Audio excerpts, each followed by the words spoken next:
네, 오늘 오후장 어떤 종목을 봐야 할지 고민되신다면 시장 가장 트렌디한 전략 세워주시는 엠벤골드 최현등 매니저와 함께 그 이야기 나눠보도록 하겠습니다. 안녕하십니까? 네, 안녕하십니까? 네, 일단 저희가 보유하고 있는 종목들부터 함께 체크해 봐야 될 것 같은데 최근 2차 전지를 정말 강조해 주셨잖아요. 강조를 해주신 만큼 관련 섹터가 잘 가고 있습니다. 일단 이 에코프로 BM부터 함께 체크해 봐야 될 것 같은데 오늘도 상승을 하고 있거든요. 에코프로 BM, 에코프로 그룹주 저희가 어떤 전략 세워봐야 될까요? 일단 실적으로 가장 먼저 증명하고 있고요. 제가 요거를 이제 5월 말에 말씀드렸지만은 꾸준하게 다른 방송을 통해서 말씀을 드렸고 네. 저희도 지금 한 30% 정도 수익 중에 있는데 아직 한 주도 안 팔고 있거든요.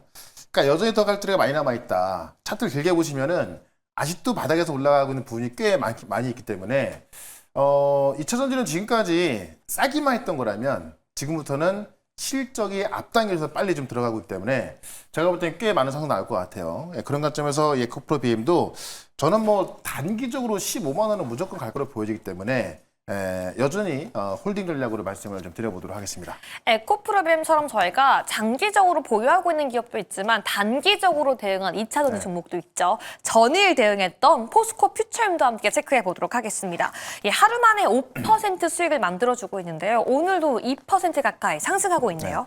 사실 포스코 퓨처도 바닥에서 말씀드리고 또 편집한 건데 네.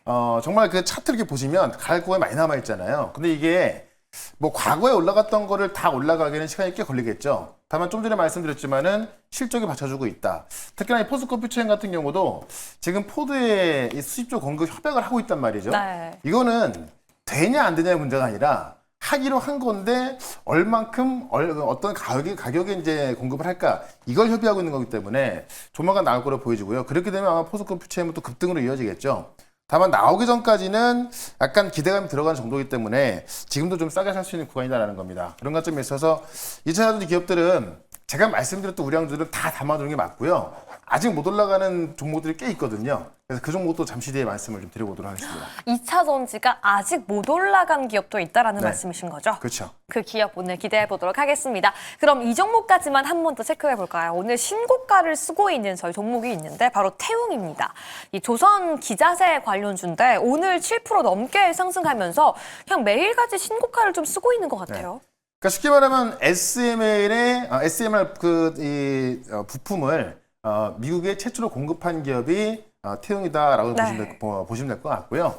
실제로 이제 지금 이 SMR 법까지가 생기고 있고 어제 미국 같은 경우도 오클로, 뉴스킬버 다 급등하고 있는데 원전이 약간 불안한 게 뭐냐면은 당장 실적으로 연결되지는 않겠죠. 다만 상당히 지금 3, 4년 뒤 모멘텀이 너무나 강해지고 있고 특히나 태웅 같은 경우는 원전 모멘텀이 있습니다만 풍력 쪽에서 어떤 캐시카우를 갖고 있기 때문에 실적에도 문제가 없는 거거든요. 그런 만큼 원래 좋은 캐시카우를 갖고 또 원전이라는 성장성 올라가는 거기 때문에 이 신고가 돌파 이후에 이 지속적인 상승이 나올 것 같습니다. 그런 관점에서 태용 같은 경우도 계속해서 보유 관점 말씀드리면서 지금 사실 하반기에 올라갈 종목들이 꽤나 많이 있습니다. 그래서 제가 최근에 2차 전지 말씀을 좀 드리겠습니다만은 많이 올라간 종목 좀 부담이 되죠. 그래서 아직 안 올라간 종목 중에서 오늘은 또 한 종목 정확히 말씀을 좀 드려보도록 하겠습니다. 네, 원전 성장성까지 같이 가져가고 있는 태용 리뷰까지 함께 들어봤는데요. 네. 그럼 오늘 시장에서는 어떤 종목 저희가 가져가야 될지 그 섹터와 이슈부터 함께 열어보도록 하겠습니다. 네. 오늘의 섹터는요. 오늘도 2차 전지예요. 최근에 저희가 계속 2차 전지의 네. 종목들을 담았는데 오늘까지 담아야 할 정도로 이 섹터에 대한 이슈가 그렇게 강한 건지 한번 여쭤보고 싶어요. 그러니까 ESS가 좋은 건 알았지만 네. 어떻게 보면 이제 어떤 발전소, 그러니까 AI를 위한 발전소라는 시장을 만나면서 엄청나게 커지고 있다.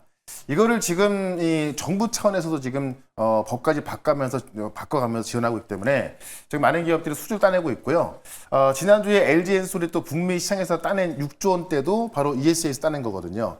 그만큼 우리가 ESS는 지금 너무나 커지고 있기 때문에 준비를 좀 잘 하신다면은 정말 싸게 살 종목들이 많다라는 건데 지금 제가 여기 보시면 미국만 7조 원인 게요. 내년 7조 원 말하는 거고 이번 연도는 5조 원대입니다. 그러니까 이번 연도에 5조 원대, 내년 7조 원. 그 이후 가게 되면 몇십 조가 되겠죠. 그러니까 우리 정부가 지금 ESS에 투자하는 것만 지금 40조 원으로 추산되는 투자를 계획하고 있는 겁니다. 지난주에도 1조 원대 그 물량을 이제 발주하면서 삼성 SD가 거의 80% 가져갔던 건데 일단 우리 정부에서는 2038년까지 총 20기가와트의 ESS를 운영할 수 있는 사업자를 순차적으로 선정할 계획이다. 그래서 지금 한 번에 540메가와트의 ESS 설치할 계획인데요. 이거를 4년에 한 번씩 발주해가지고 설계, 조달, 시공 사업자 선정할 계획인데, 즉 우리 정부만 지금 한 4년에서 5년 동안 예정되는 게 40조고요. 미국은 지금 이번 연도 5조, 내년 7조 하면서 점점 커 나가고 있는 겁니다. 그렇기 때문에 이 점점 커지고 있는 이 ESS를 놓치면 안 될 것 같고요. 왜 ESS 커지냐? 이 전력망의 핵심 인프라로 이제 ESS가 자리 잡고 있다고 말씀드렸죠. 그러니까 특히나 신재생 쪽은 쉽게 생각하면 태양광, 풍력, 이 전기 생산이 간헐적인데 이 배터리가 들어갔을 때는 그 간헐적인 생산의 약점인데 그 약점을 보완해 주는 거죠. 그러니까는 과거에는 사실 ESS가 들어가면 좋았지만은 안 들어가는 경우가 허다했지만 지금은 이제 풍력이나 태양광 쪽으로 가게 되면은 ESS가 올라갈 수밖에 없다. 그래서 이 재생에너지 어떤 변동성을 보완하는 기능을 해주고 있고 특히나 AI 쪽에서 보시면 우리가 AI 학습한다고 하잖아요. 학습과 추론이 있는데 학습은 그냥 말 그대로 그냥 외우는 겁니다. 네. 막 외우는 건데 추론은 이 수십 가지의 가정을 다 외워서 각각을 대응해갖고 답을 도출하는 거기 때문에 더 많은 연산이 필요하고 더 많은 전략이 필요하죠. 네. 그러니까 그냥 학습하다가 추론으로 가게 되면은 이 전력 소모량이 팍 올라가게 되는데 그걸 또 대응할 수 있는 게 또 ESS이기 때문에 이거는 이 AI 인프라를 통해서 제가 작년 같은 경우는 원전을 많이 말씀드렸고 원전이 지금 3배 넘게 올라가 있지만은 지금은 이제 AI 인프라를 통해서 ESS가 주목받고 있기 때문에 ESS는 가격대가 상당히 싸거든요. 지금 관련 종목들이. 그러니까 지금부터 사실 원전만큼 더 세게 올라갈 수 있다는 얘기죠. 그래서 지금 이 북미 시장만 이번 연도 5조, 내년 7조 보고 있는 거고. 근데 여기서 우리 배터리 기업들의 점유율이 3%밖에 안 됩니다. 그러니까 제가 그래요? 3%의 기적이라고 네. 적어놓은 건데 3%면 나머지가 97%가 있잖아요. 이걸 거의 중국이 다 차지하고 있던 겁니다. 근데 최근에 뉴스 보시면 아시겠지만 미국이 중국의 공급망을 배제시키고 있죠. 그쵸. 쉬운 건 아닙니다. 왜냐면 우리 기업 같은 경우도 지금 이제 그 어떤 리튬 배터리에 있어서 많은 소재를 중국 걸 써왔던 건데요. 미국의 이런 움직임이 뭐 이번 처음 나온 게 아니라 사실 바이든 정부 때부터 나왔던 거라서 소재를 국산화시키고 있었죠. 그러다 보니까는 이 배터리 3%의 기적이라는 게 뭐냐면은 지금까지는 3%의 점유밖에 안 됐던 건데 지금 미국이 중국 기업을 쫓아내고 있죠. 쉽게 말하면 쫓아내는 거고 그냥 정확히 말하면 관세를 160%까지 올리다 보니까는 지금 미국에 있는 기업들이 중국 기업을 쓸 수가 없는 겁니다. 그러니까는 이 중국 기업은 파산하는 기업까지 나오고 있거든요. 근데 그 빈자리를 채워야 되는 건데 그 빈자리를 채우는 기업이 지금 한국 기업을 채우고 있다는 얘기죠.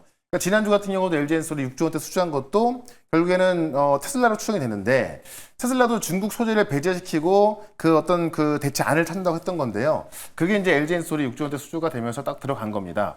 예, 그런 관점에 있어서 지금 어떻게 보면은 우리 배터리가 어려웠던 게 리튬 쪽으로 집중돼 있다 보니까 어려웠던 건데요. 지금 이제 ESS, 이 LFP 쪽으로 집중하고 있는 거고, 이 ESS, LFP에서도 이제 수주가 잘 나와주고 있고, 특히나 어제 이 에코프로 BM 실적만 본다면은 이 ESS 매출이 1분기에 407억이었던 건데 2분기에 814억, 딱 2배가 늘었거든요. 그러니까 지금 실제로 ESS 시장이 커지고 있고 정부도 이 그 인프라 쪽에 어떤 그 계획을 세고 있는 건데 기업들이 이쪽에서 매출이 늘어나고 있다는 이야기입니다. 이 얘기는 과거에는 ESS 비중이 얼마 안 됐던 건데요. 점점 커지고 있기 때문에 우리가 이 에너지 저장 시스템인 이 SS에서 기회를 찾는다고 한다면은 충분히 좀 기회를 찾을 수 있다는 것이고 실제로 이제 매출까지 올라오고 있다는 이야기입니다. 그럼 그런 매출을 봤을 때 어제 지금 급등하고 있는 게 에코프로 BM, 뭐 LNF 이런 기업들이 ESS 쪽에서 가장 잘 알려져 있는 건데요. 사실 대부분의 리튬 배터리에 들어가는 소재라든가 뭐 분리막 이런 것들은 다 똑같이 들어가거든요. 그래서 그런 기업도 사실 ESS 관련해서 실적이 늘어날 수밖에 없기 때문에 실적이 또 좀 크게 증가할 수 있는 그런 기업으로 오늘도 한 종목 말씀을 좀 드려보도록 하겠습니다. 좋습니다. 오늘도 ESS의 그 중요성을 말씀해 주시면서 2차 전지 섹터 함께 들어가 보자라고 말씀해 주셨는데요. 종목 함께 열어보도록 하겠습니다. 오늘의 2차 전지 종목은 솔루스 첨단 소재인데 이것까지 들어가면 그 포트 안에 2차 전지 종목들이 정말 가득해질 것 같아요. 네. 이 정도로 저희가 매일같이 2차 전지를 이야기하는 건 그냥 단기적인 테마나 트렌드가 아니라 하반기의 주도주까지도 염두에 두고 계시는 걸까요? 사실 하반기뿐만이 아니라 저는 내년까지도 꽤 좋은 시세가 나오지 않을까 싶은 건데 그래요? 원래는 2차 전지가 내년부터 실적이 좋을 거라고 대부분 전망을 하다 보니까 아무리 싸도 못 올라가고 있던 겁니다. 네. 근데 이게 실적을 보니까는 내년이 아니라 지금 3분기, 4분기부터 좋아지고 있는 거고 일부 기업들은 2분기부터 확 올라가고 있는 거거든요. 그런 관점에 있어서 실적이 증명하는데 주가가 안 올라가는 건 말이 안 되는 거죠. 그것도 싼데요. 네, 그런 거 좀 보시면 될 것 같고 특히나 솔루스 첨단소재 같은 경우는 제가 엔비디아와 ESS 같이 적어놨는데 네. 일단 엔비디아 모멘텀까지 갖고 있는데 여기에 ESS까지 같이 붙기 때문에 그 수혜는 2배로 커지지 않을까라고 보고 있는 겁니다. 제가 어제 두산을 말씀드렸잖아요. 그러니까 두산의 CCL을 원래는 엔비디아에만 공급하고 있던 건데 이제 두산이 엔비디아 외에도 아마존까지 인증을 통과해서 아마존 공급하기로 했고요. 그다음에 이제 이 구글 같은 경우도 구글의 그 파나소닉이 CC를 공급하고 있던 건데 그거를 제치고 이제 두산이 공급할 것으로 알려져 있거든요. 인증을 좀 하고 있으니까. 네. 그 두산의 CCL의 소재를 솔루스 첨단 소재 공급합니다.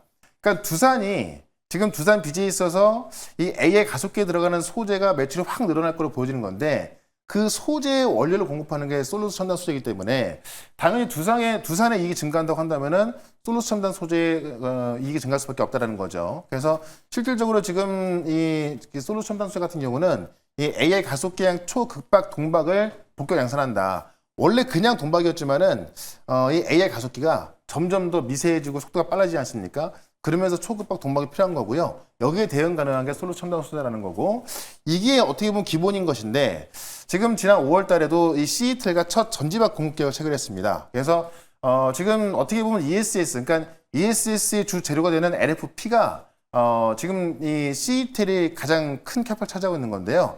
이 CATL의 첫 전지박 공급 계획을 체결한 겁니다. 그래서 유럽에서 공급하기로 했고 이에 대한 실적이 붙을 수밖에 없을 것 같고요.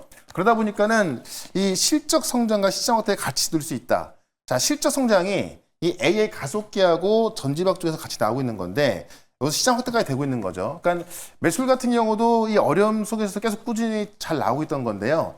시장 확대가 되면은 지금까지는 매출이 잘 나와도 어떤 선제적 투자에 따른 어떤 재무적인 부담도 있었고 어떤 생산 설비 어떤 고정비가 나오다 보니까는 매출은 잘 나와도 이익이 안 났던 건데 시장 확대가 되면서 이제는 흑자 전환될 걸로 보여지는 거죠. 그래서 잘하면 3분기 흑자 전환 뉴스가 있기 때문에 그런 관점에서 솔루스 첨단 소재 보자라고 좀 말씀드리면서 차트 한번 보도록 하겠습니다. 네, 가격 전략 세워봐야 될 것 같은데 빠르게 한번 목표가 잡아볼까요? 네, 워낙에 싸고요. 지금 이제 5월달에 이때가 지금 CATL 공급계획 나오면서 올라갔던 건데 다시 내려와 있죠. 네. 결국 CATL 공급계획이 이미 체결된 거기 때문에 다시 올라갈 수밖에 없다라고 좀 말씀을 드리면서 일단 목표가는 12,000원, 손절가는 7,700원으로 대응을 해보도록 하겠습니다. 네, 가격 전략 함께 세워봤고요. 오늘도 오후 4시에 무료 방송이 준비가 되어 있다고요? 네, 4시 무료 방송 준비되어 있는데 제가 최근에 이 시장의 어려움을 극복할 수 있는 섹터를 2차 전지와 바이오 말씀을 드렸죠. 지금 리가켄바이오 급등하고 있고 에코프로비엔 급등하고 있습니다. 저희도 아직 한 주도 안 팔았는데 어디서 팔아야 될지 좀 말씀을 좀 드릴 거고 아직 올라가지 않은 우량주가 많이 있다고 말씀드렸죠. 그런 종목도 설명을 드릴 거니까 4시 시작하는 무료 방송 유튜브에서 최현덕 검색하시고요. 4시부터 유튜브 실시간 방송으로 들어오시면 되겠습니다. 네, 오늘 또 가격 전략까지 함께 세워봤고요. 여러분 투자 전략에 도움되었기를 바라겠습니다. 최현덕 매니저 보내드릴게요. 감사합니다. 네, 고맙습니다.